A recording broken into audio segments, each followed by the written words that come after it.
Почитувани граѓани, почитувани медиуми, повторно продолжуваме, еве, после петочната седница, со овој пат именување на министри во една вада на абсурдите, и слободно можам да кажам дека овој абсурд кој што ваде и овој пекол веќе 6,5 години, некако како сега да го доживува својот врв или собствената кулминација.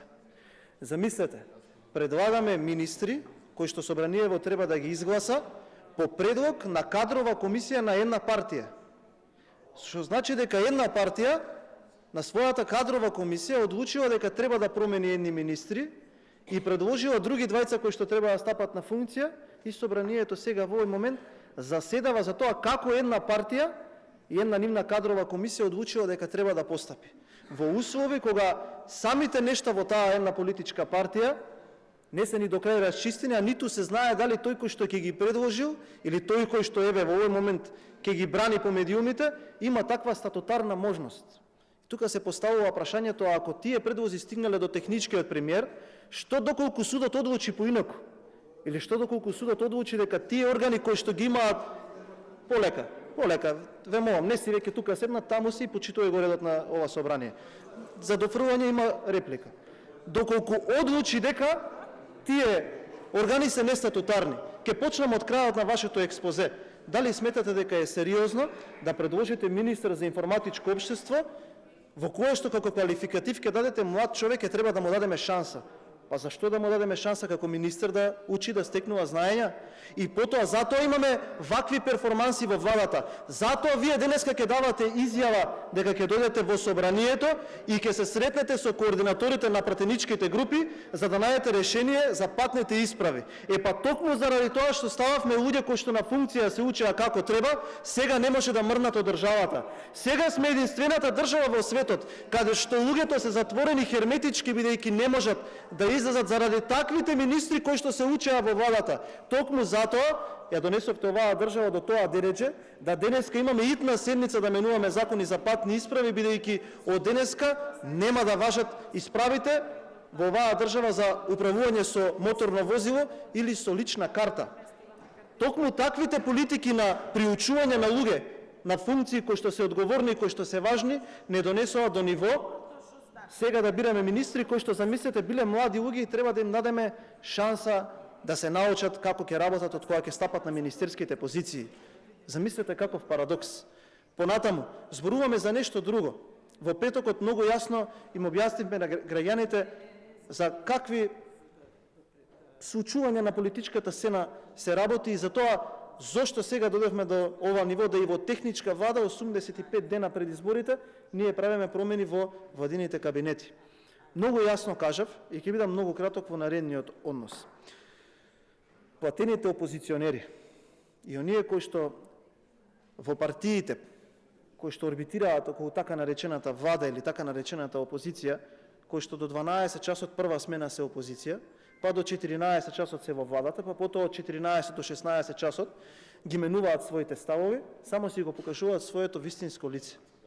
Еден одлучил дека треба да биде во опозиција и за таа сметка ќе му ги разрешуваме министрите и ќе ги влечеме за уши надвор од владините ходници. Нема да им дозволуваме се уште додека се министри да имаат пресконференции во владиниот прес-центар и замислете заради тоа што тој кој што бил платен од оваа владена коалиција ќе има можност да ги инсталира своите министерски решенија до крајот на техничката влада. И за тоа нормално ќе се погрижи владиното мнозинство, за кое што, почитувани граѓани, во остатокот од денот ќе видите како ревносно ќе ги брани овие предлози кои што ниту ги познаваат, ниту го прочитале CV-то, но заради тоа што пишувачот на Вибер пораки во групата дал таква насока дека треба денеска на оваа седница да се бранат имиња кои што не ги ни познаваат. Затоа кажав земја на абсурдите. Затоа кажав влада на абсурдите, бидејќи ако е нормално во оваа држава да функционираат институциите, нема првите вести во оваа држава да бидат такви какви што се во изминатите 6 или 7 години. Затоа што во Македонија стана прва вест дека е успех да извадите пасош. Во Македонија стана нормално некој да ви каже дека вие ќе извадите вашата возачка дозвола за 10 до 15 дена. Во Македонија стана успех голем ако Министерството за внатрешни работи едноставно направи организација да вие можете воопшто да се сликате за лична карта. Во Македонија е успех ако вие не умрете во некој болнички ходник затоа што ве згрижил некој од медицинскиот персонал. Во Македонија стана нормално ако вие фатите врски за да ви се откупи вашиот производ од земјоделските ниви. Во Македонија стана нормално сето она за кое што овие кои што сега ја сочинуваат во едината коалиција велеа дека ќе го променат. Не само што не се донесоа промени, туку стана уште полошо да се живее и тоа може да се види во сите оние одлуки кои што се носат секојдневно. И да биде парадоксот поголем, да биде овој циркус уште посмешен, во текот на денов, во утрината гледаме една пресконференција од СДСМ, дека, замислете, виновен за овој хаос со документите бил техничкиот министер за внатрешни работи. Замислете каков парадокс. Замислете во каков свет, кој што е апсолутно нереален, живеат овие луѓе. Замислете до која ниво се донесоа ваквите луѓе да бранат сети некакви решенија кои што им ги сервира само еден човек. Па тоа не го кажува ВМРО ДПМН, не тоа го кажаа министрите кои што беа разрешени тука во петокот. Зошто се разрешени? Дали министрите кои што сега ги предлагат и кои што ќе бидат изгласани денеска, ќе дадат одговор на прашањата зашто се буткаат по ваква постапка законите за администрација кои што додава од Министерството за информатичко општество? Не верувам. Дали новиот министер ќе одговори на прашањето зошто се уште нема имиња од обвинителството за скандалот со онкологија? Зошто не се заврши оваа постапка за над 1000 луѓе кои што требаше да добијат траен однос во нивното трајни решенија за нивниот работен однос? Дали ќе каже зошто не е довршен катниот паркинг во клиничкиот центар? Нема да каже. А што ќе биде само тоа? Ќе биде спотер за еден кој што е платен од мнозинството, за кој што вие сте така наречен технички премиер, и затоа што така треба да биде, биејќи на една политичка партија и треба, за да не замене после 20 години во опозиција. На крај ќе завршам со следното.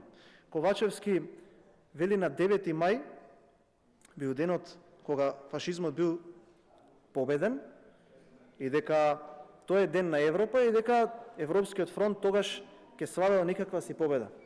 Но јас мислам дека таа теза треба да биде малку преквалификувана. На 8 мај ќе биде денот кога ќе биде победена неспособноста, ден кога ќе биде победен заевизмот, тачевизмот, џаферизмот, алиахметивизмот и примитивизмот и поутронизмот кој што е сервиран во изминативе 6 години во оваа држава. Сметам дека ова кое што се случува и ова кое што граѓаните ќе имаат можност денеска да го видат, ќе биде слика за едно ненормално, едно криминално и едно владење кое што може да се собере само во еден збор, а тоа е брутална неспособност. Благодарам.